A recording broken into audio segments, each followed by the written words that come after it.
And welcome, boys and girls, to this week's episode of Door Stuck, the weekly CSGO podcast where myself and MagicHelmet will discuss everything that has happened throughout the week of Counter-Strike. Mitch, how you doing this morning, bud? I'm fantastic, man. Looking forward to the weekend. We have a bunch of interesting topics to talk about today. Some spicy, more just kind of general changes to formats to some of these events. But, I'm excited to be here as always. I've had fun the last 2 weeks and don't think it's going to be any different this week. How about you, Mark? I am good. Today is a good day.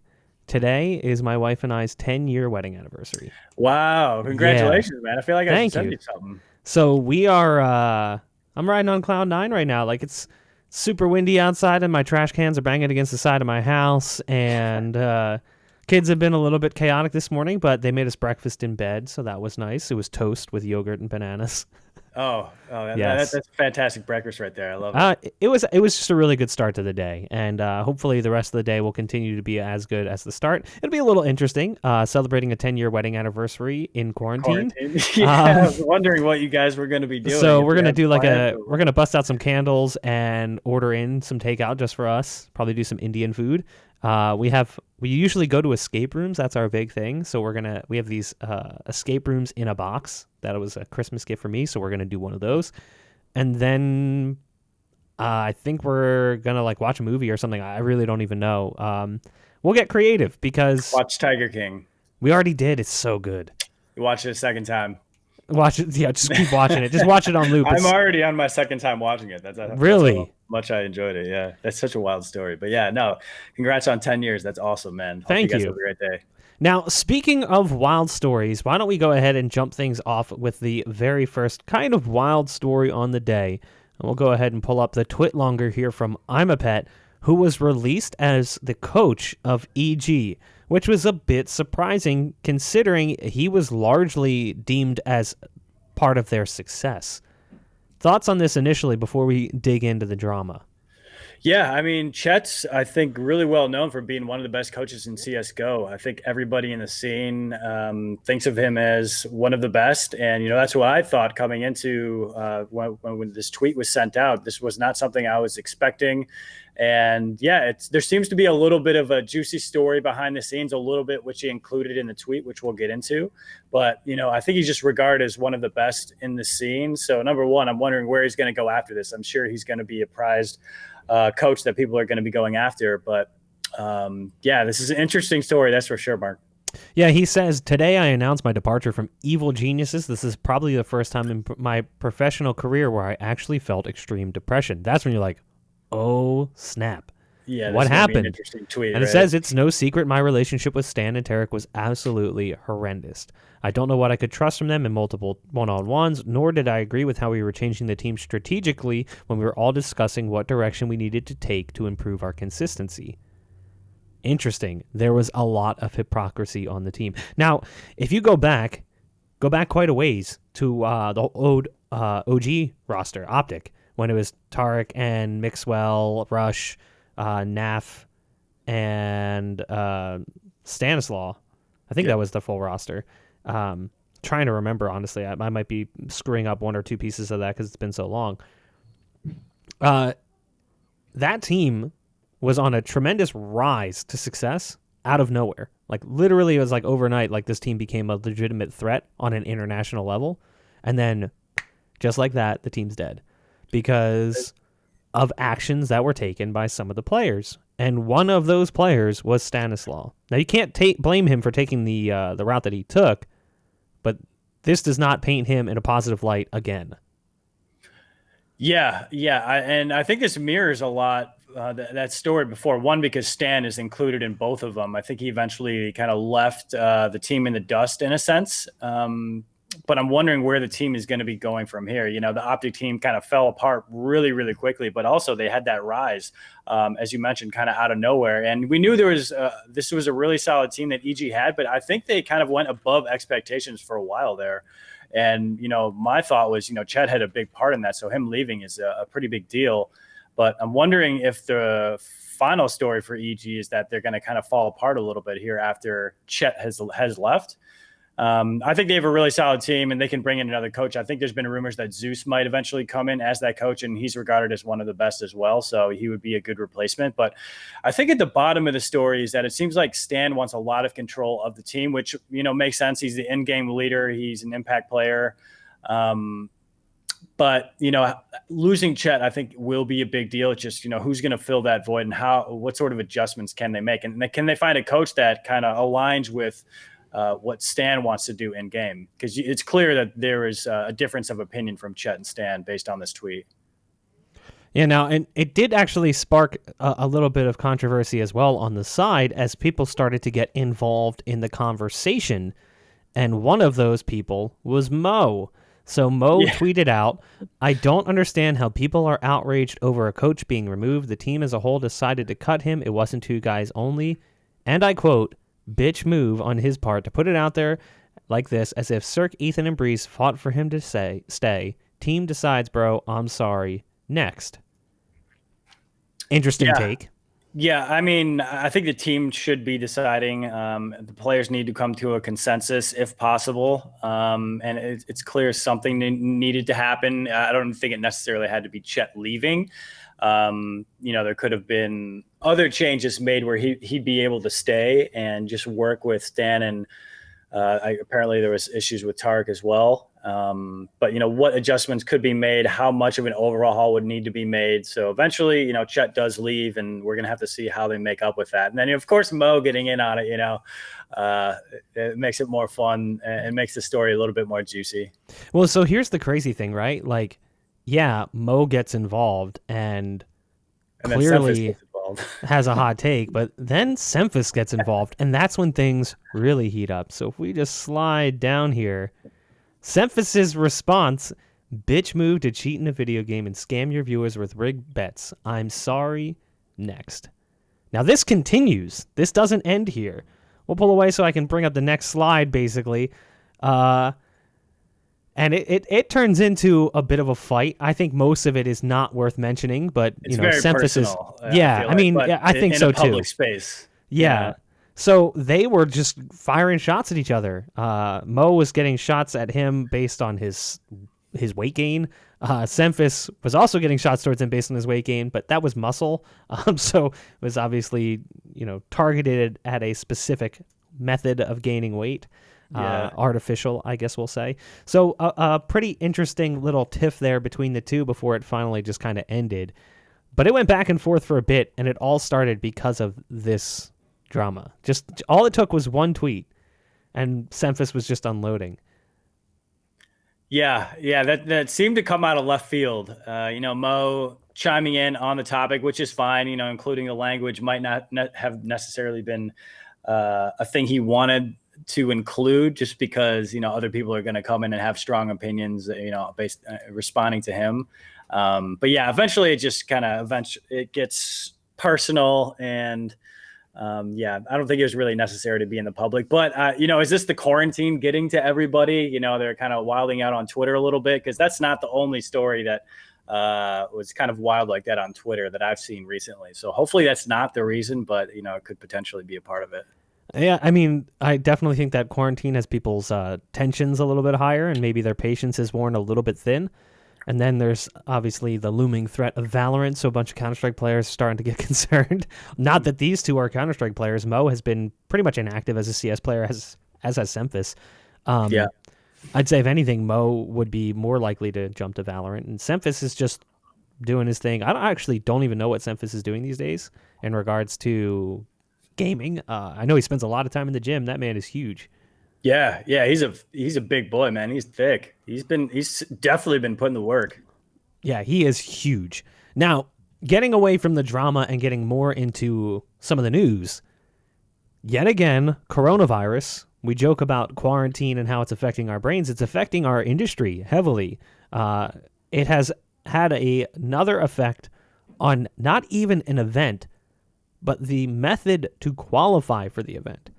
So ESL had to make changes to the Cologne qualifiers because of coronavirus. They had to find ways to make the system work given our current set of normals. So they announced this new format, and the most interesting piece really kicks off right down here where they talk about slot distribution. So this is kind of in line with the RMR system that we talked about last week from Valve in relation to the major. Instead of merely inviting the top 16 teams according to ESL Pro Tour ranking, 8 going to the main event and 8 going to the playing stage, ESL will distribute spots based on the strength of each region, which was determined by the number of slots that regions currently hold in the ranking. So yet again, North America not getting as many spots as Europe, and I'm sure for the most part fans are like, okay, makes sense. Yeah, I mean, traditionally European teams are better, and I feel like that's the consensus for most of the CS scene. It's been like that for a while. I mean, there has been a lot of really good US-based teams. I mean, you think about Liquid as one of those big ones, and then EG at one point was a contender for one of the top spots. But yeah, the distribution between 6 and 2, that's interesting. I mean, I don't think it's really far off. It would be nice if it was 4 and 4, 5 and 3, 6 and 2. You kind of start to see that disparity a little bit. I think it'll still be a great event nonetheless, but then you go down to the play-in where Europe has 3 opportunities, North America has 3, so it's even there. And then Asia and Oceania regions also have 1 as well. But yeah, it's interesting to see kind of how they value the European teams relative to the North American scene. But also it's in Germany, so you gotta include that as well. And the event itself is still scheduled to occur. They have not currently pulled the plug on Cologne's event yet. I say yet. We don't really know what things are going to look like when it comes time for this event to take place. It's not supposed to happen until July. So there's a very strong possibility it'll be fine. There's also a possibility it won't be. We don't really know what the world's going to look like. And that's kind of scary for a lot of people, especially working in this industry, because it's already derailed a large percentage of our events.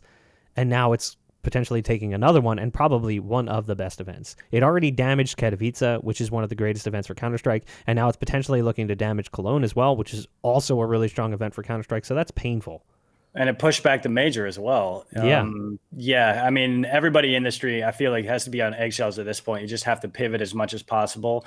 But, lining up a date, that's probably the most difficult part. We have no idea when this epic deping is going to end, or we'll be comfortable enough that we'll be able to leave our houses when we want to and kind of return to whatever the normal will be when we get out. So if I'm in a position trying to set up these dates, when do you commit the financial resources to these events? Is there a certain turning point where, okay, let's say the American government says, yeah, you're safe to go out, late June 30th, something along those lines. Once they tell you that, is that what you use as the definitive information to then put in those financial resources, putting half down on the venue, starting to secure your talent for the stream or for the show. And, there's just so many financial ramifications of when these dates are going to be picked. If I'm in their situation, I push it back pretty far if I'm going to start to put financial resources dedicated to these events. Yeah, I mean, that's the thing. Like, money doesn't just come out the week before. Like, if you want to do an event, you're putting down payments and sending out money and getting vendors in. That's one piece that we touched upon, I think, on the first show or maybe even the second one. The effect and impact on losing spectators at events like IEM Katowice, where there was no spectators. Vendors paid for booth space in the expo, in the concourse, based on how many people are going to attend. That is a massive method for tournament organizers like ESL and DreamHack to offset costs of their esports tournaments, is to basically say, I can guarantee 40,000 people through the door by the end of the event. And you're going to pay X dollars for the booth based on that number. So if those people don't show up, all of a sudden those vendors are pissed, or it might affect next year's numbers because your predictions are way off. It's gonna have a ripple effect. It's not just gonna affect this event; it's gonna affect the future events as well. And then what did ESL do in that instance for IEM? Did they refund all of those vendors for their booth spots? I would assume they did, because it's not like they can sell anything or appeal to customers. And I would assume that most of the vendors would understand there's not anything they could do about it. That was out of ESL's hands completely. That was a decision made by the mayor of Katowice, Poland, who said basically, I don't feel comfortable having any events in our area, so you cannot run this event with an audience. I'm sure there's a force majeure clause in there the contract, should be, yeah. where it's kind of like an act of God, where this is completely out of our control, and you can end up using that if you're in that position. I mean, there's literally nothing they could do. The mayor said, hey, we can't put this event on. It's too risky to the public's health.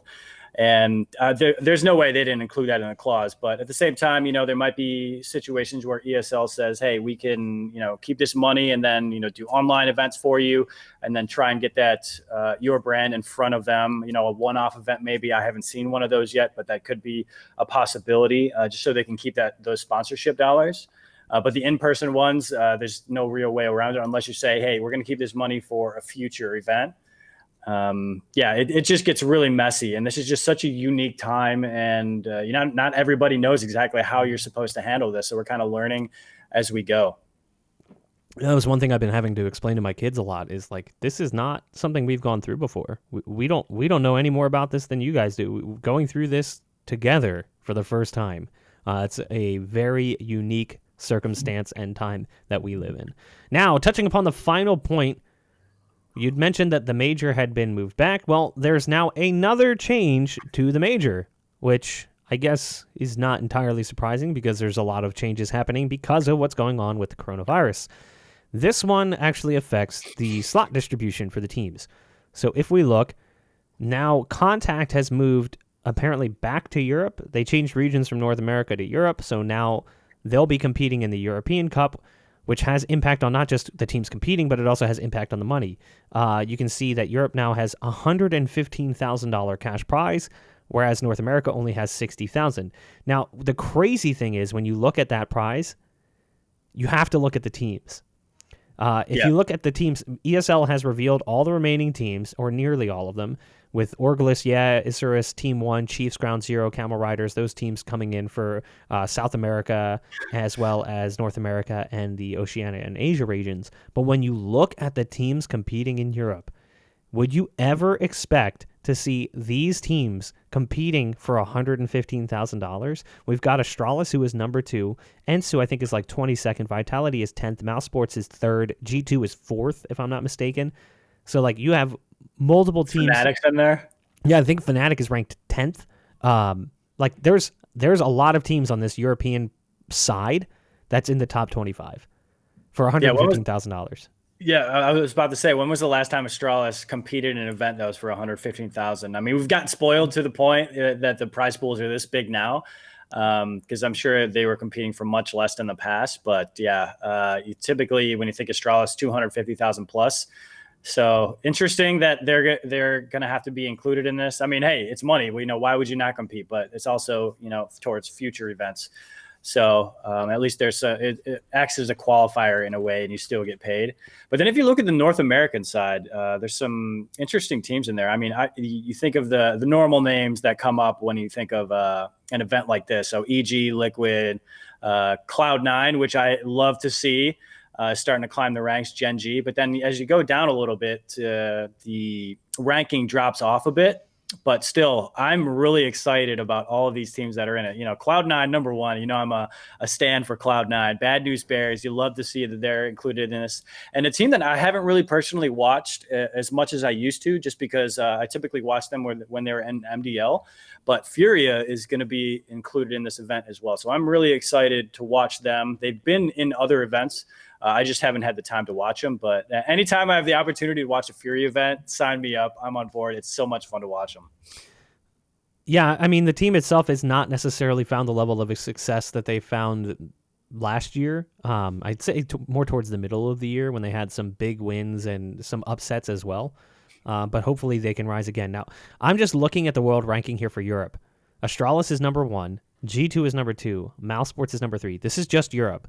Fnatic is number 4. FaZe is number 5. Vitality is 6. NIP is 7th.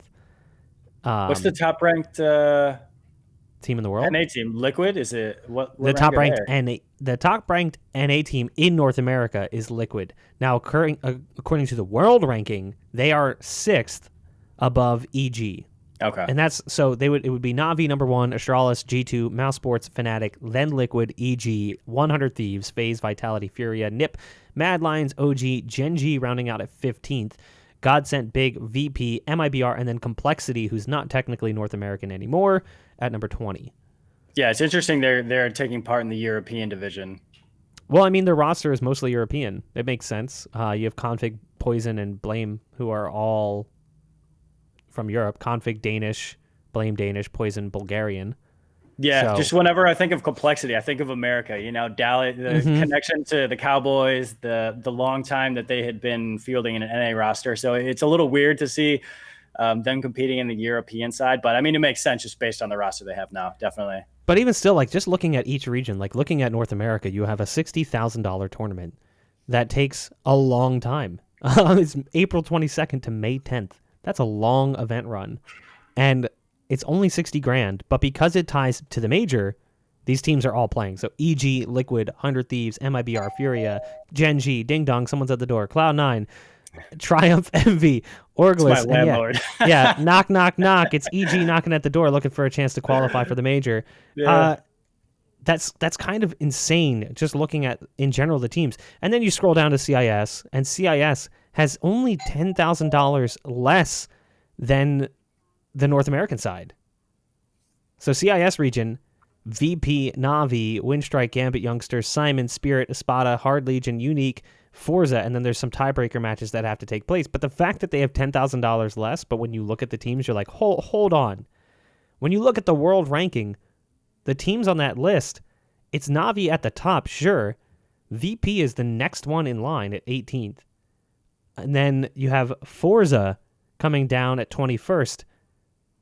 Spirit at 24th. So, like, there is some of those teams here, but they are well down the line compared to everyone else.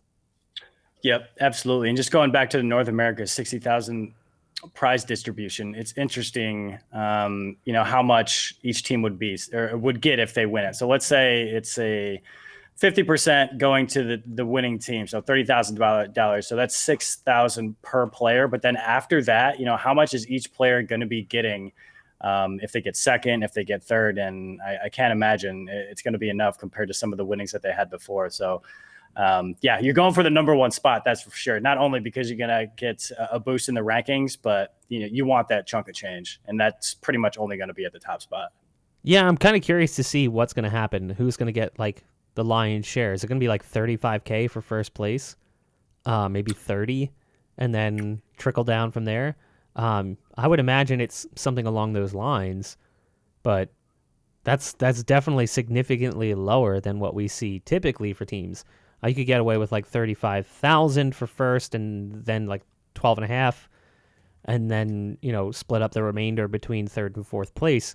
But no one really knows what teams are going to get paid yet. No one really knows a lot about this yet. We're still learning this. And I'm pretty sure ESL is still figuring it out. Again, this is a very peculiar time. No one's had to do this before, so everyone's just sort of flying by the seat of their pants and making it work. But can you imagine the complexity of having to move all this around? It boggles my mind. I can't imagine how stressed everyone at ESL is currently. The people who are behind it, like Yuli, who's been behind a lot of the stuff with Pro League, that guy is probably like ripping whatever hair is left out, eyebrows, facial hair, armpit hair. He's just ripping all the hair out. He's like losing it because it's been very stressful, and there's so much pressure to still deliver a successful product given everything that's going on around us, especially when you're someone who works in this for so long. You have a level of expectation of quality and control, and you're losing it. Like you can't control it anymore. It's out of your hands. So now it's just kind of like, well, this sucks. Like every expectation that I normally have for this product is out the window. But speaking of out the window, this broadcast is out the window. We are done for the day, and we will be joining you guys again next week, next Friday at noon Eastern Standard Time, again to discuss the week's worth of Counter-Strike news and action, maybe a little bit of spicy drama like we had this week, maybe not. Mitch, do you have anything to say before we close out the show? No, just wash your hands. That's about it. Hope you guys have a great weekend. Thanks for tuning in. For real, wash your hands, you filthy animals. We hope to see you guys next week.